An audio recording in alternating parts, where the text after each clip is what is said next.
Now, in terms of the challenge of this panel and how do individuals act on the responsibility to end genocide, what I'd suggest is that you think about the reasons that people say we can't do this, or this can't be done, or shouldn't be done, and basically turn them on their heads. One of the things that is often said is that it's not really in our national interests to do much more about Darfur than we're doing. I think you can push back on that in two important ways. One is that in terms of conventional strategic interests, economic and security, you can make the case that it is in our interests. Sudan is the biggest country in Africa.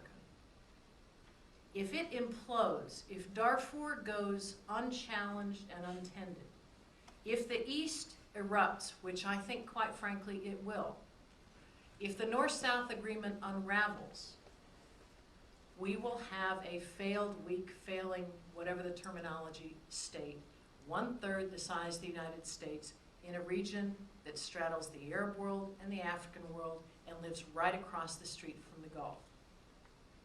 Now, to anybody who doesn't, quite frankly, give a damn about Darfur and is sitting in their offices in Washington, that's strategic. The other way it's in our interest, and I think this is a harder challenge, but I think it's the moment to do it. How much do we hear about values?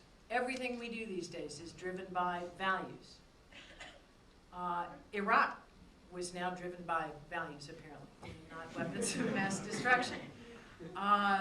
The response to events in Beirut and other parts of the Middle East are our quest for freedom and democracy.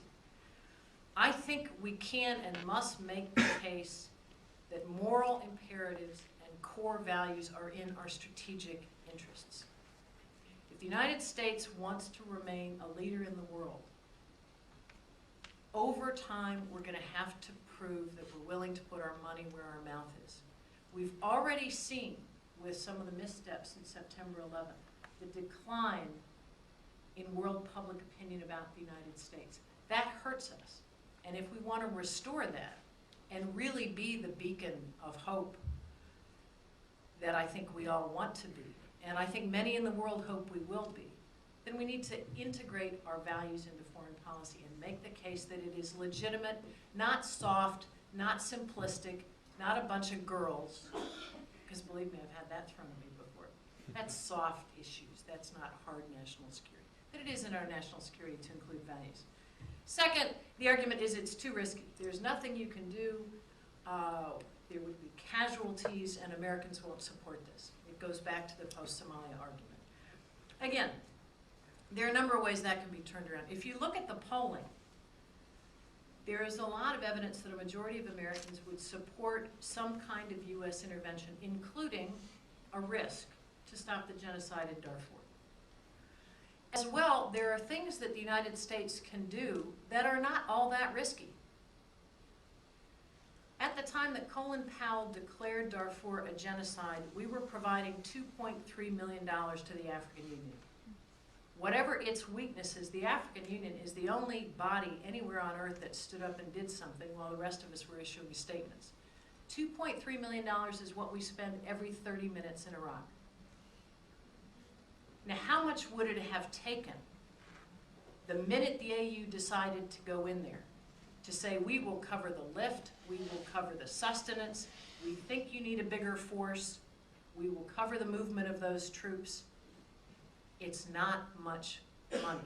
We could have gone up to what we spend every day in Iraq and had a huge impact.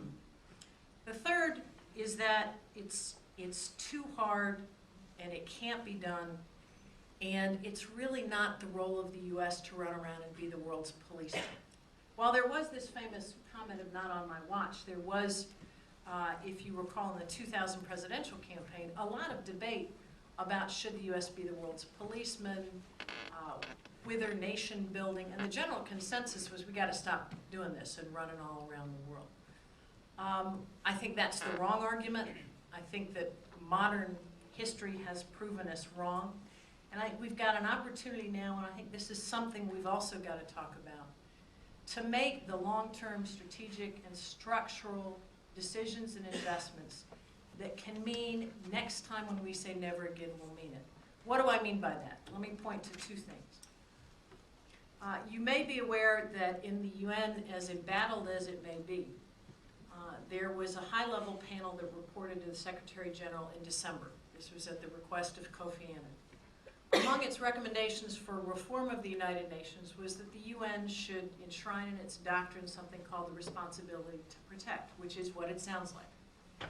It is the notion that states have the responsibility to protect their citizens. When they can't or won't, the international community has an obligation to step in. And there are with it a number of formulas, decision-making mechanisms, and so on for actually how to do this. Some of them work, some of them certainly need debate and fine-tuning. That debate will happen in September, prior to the UN General Assembly. For all we have heard about the oil for food scandal, the weaknesses of the United Nations, and those are valid criticisms, we have not heard one word out of this administration about what it thinks about turning the UN into what it ought to be. Not one word. So there are opportunities between now and September for all of us to seize, both during that debate, during the hearings of Ambassador to be Bolton, and I think we've got to push on that. Second, I think we have an opportunity to make a long-term investment in the AU. And here, again, I think Eric's points are right on the mark. But again, I would argue, if we are at a point in history where you have Africans who are willing to go into places like Darfur, who are contemplating Somalia, contemplating Eastern Congo, the time is now to make the investment. And I agree that we cannot look at this as African solutions to African problems and abandon our own responsibility. But until and unless we make those investments, we're going to be doing just that, because that's what we're doing right now. We're saying to the Africans, you deal with it, we'll stand behind. I will stop there and turn to my colleague.